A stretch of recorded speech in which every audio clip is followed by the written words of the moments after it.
What's going on, everyone? Welcome back to Redonkulous Gaming.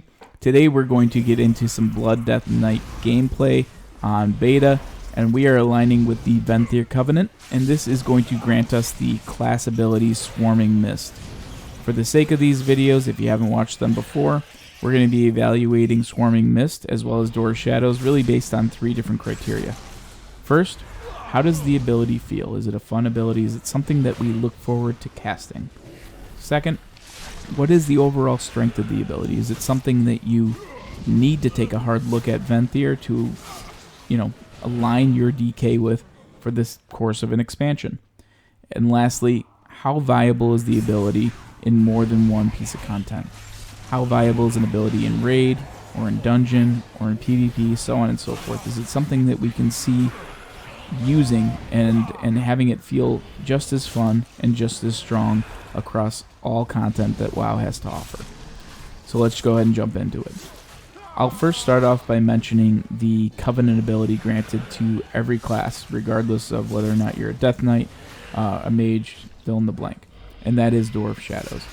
Dwarf Shadows is a pure mobility ability that is granted to you that allows you to disappear and reappear, and it's got a cooldown of 1 minute. It's got a long range, but not an incredibly long range to the point where you're really going to be throwing people off. They're going to know where you're going. It certainly has some really cool synergy with the conduit system. There's a conduit, for example, that as a tank allows you to use Dwarf Shadows as a pulling mechanism. What I mean by that is if you use Dwarf Shadows and you pop up right on top of a pack of mobs, it'll disorient that entire pack of mobs. Another conduit example is Dwarf Shadows, wherever you come out at, will give you a speed increase for like 6 seconds or something like that. So there's some fun things that make Dwarf Shadows worthwhile to a tank, especially a slow-moving tank like a Death Knight. So those are really 2 options that are available currently in beta in your first Soulbind. As far as Dwarf Shadows is concerned, it's a fun ability specifically for a Death Knight to have because it gives you something that you don't really have in your toolkit as a Death Knight, and that is mobility. You don't have the ability to get across the screen very quickly in a dungeon, in a raid, or otherwise. So just giving us something in our toolkit that we don't have is something that makes playing Death Knight a little less clunky and feel a little bit more fun. In terms of the overall strength for the class, let alone Blood Death Knights, it's certainly strong considering the fact that it gives you something that you did not have before. And last of all, the viability of giving us extra mobility. Just about every piece of content you can use a little extra mobility, quite frankly, especially if you've been playing Death Knight for a long time. You'll know that they are indeed the slowest class in the game. Yes, you heard me, Paladins. Death Knights are slower than you. And it feels really good to have a Covenant ability like Dwarf Shadows that increases your mobility and then aligns so well with the conduit that makes you have a little bit of extra flavor, especially as a tank. So that is Dwarf Shadows in a nutshell. Didn't want to spend too much time on that simply because the ability that we're mainly going to be dissecting here is Swarming Mist. If you are not familiar with Swarming Mist, it is on a 1 minute cooldown, and what this does is it allows you to project a heavy mist around you, which lasts for 8 seconds. This is going to inherently increase your dodge by 10% during that 8-second window. This is also going to deal 20% of your attack power as shadow damage every 1 second to enemies within 10 yards. Every time it deals damage, you're going to gain 3 runic power, up to a maximum of 15 runic power. So what does this mean? It means that you have diminishing returns, first of all, if you cast Swarming Mist on a pack of mobs that contains more than 5. So 3 times 5 equals 15. Your max is 15 runic power every second over the duration of 8 seconds. So keep that in mind. All that being said, the strength of this ability really comes out when you start talking about trash packs or up to 5 different targets that are being effective by your Swarming Mist, because you are just going to see your runic power skyrocket and just fill just by simply standing there and doing nothing else. This is going to in turn give you more opportunity to death strike and heal yourself. It's going to free up some of those globals and some of those button pushes, I should say, for death coil, and that's going to be something that adds a little bit more flavor to your gameplay, especially when most of our runic power is ultimately going to be going to death strike anyway. So keep that in mind. Now, on the other end of the spectrum, you have to think about the scenarios where you're only going to be attacking one target, or you're using Swarming Mist on one target, like a solo raid boss or a dungeon raid boss. And that is only going to generate 3 runic power over the course of, well, each second, over the course of 8 seconds, which means 24 total runic power whenever you cast it on a boss. Couple that with the fact that it's only doing 20% of your attack power as a dot, and you can see where that can get relatively weak when you're only attacking a single target. So this thing scales very, very well. However, on the opposite end of the spectrum, 24 runic power that you wouldn't normally have generated will really only grant you a death strike, roughly.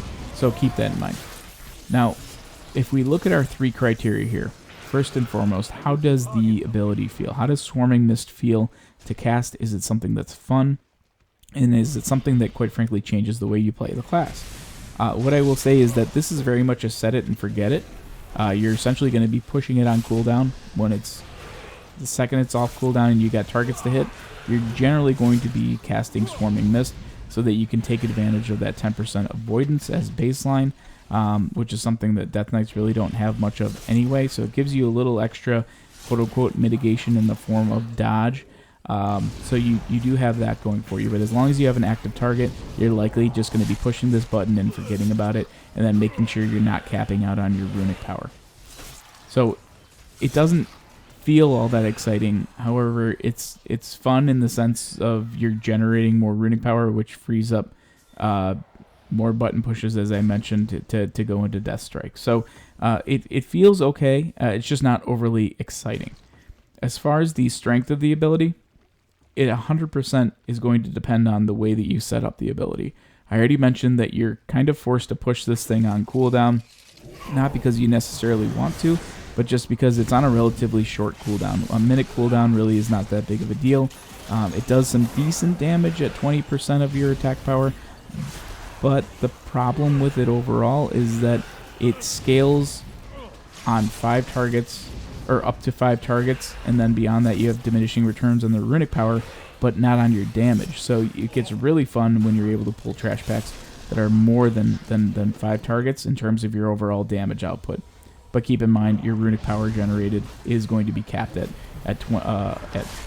15 per every second over the course of those 8 seconds. So the ability strength really just kind of depends on the situation that you're in. It's going to feel very, very strong on trash packs, on trash mobs, but it's going to feel much less strong on raid bosses or single targets. Where you're going to be getting the value when you're facing off against a boss is the dodge percentage, where you get that 10% that you did not have that 10% before. So that's where you're going to start to feel it.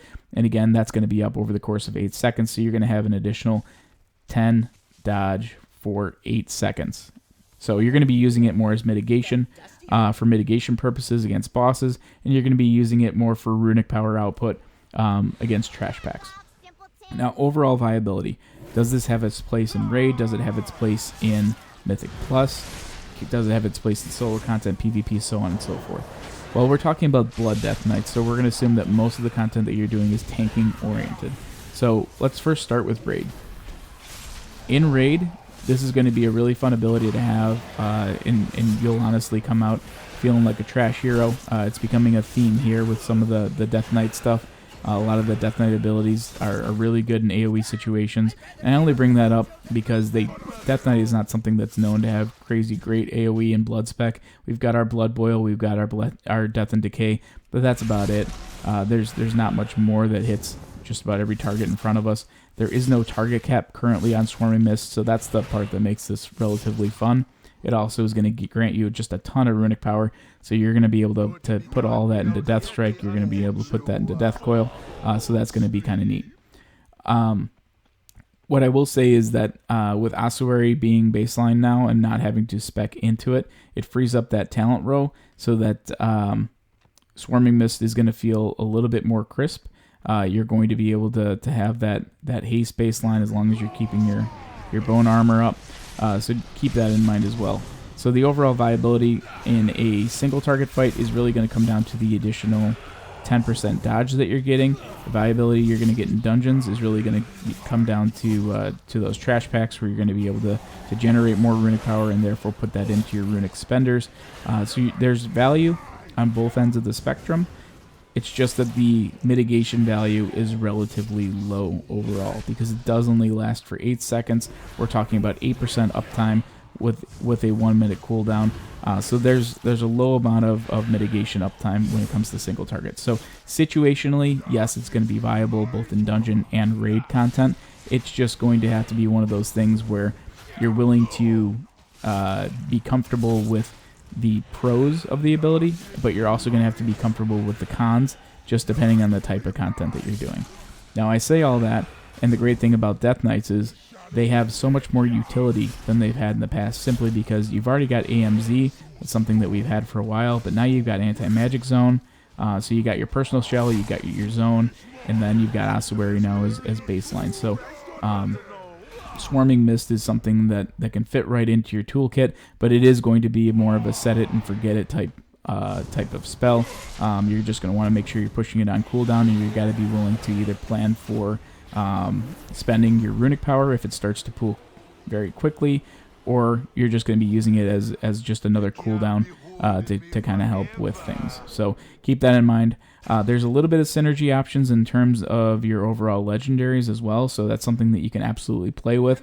That'll grant a little bit more flavor to the skill, but for the most part, the skill is what it is. It's either going to be used for mitigation or it's going to be used as a runic power generator. So anyway, let me know your thoughts. Let me know if I completely missed the mark. Let me know your thoughts on your feelings of putting your Death Knight in Venthyr and whether or not you think that makes sense.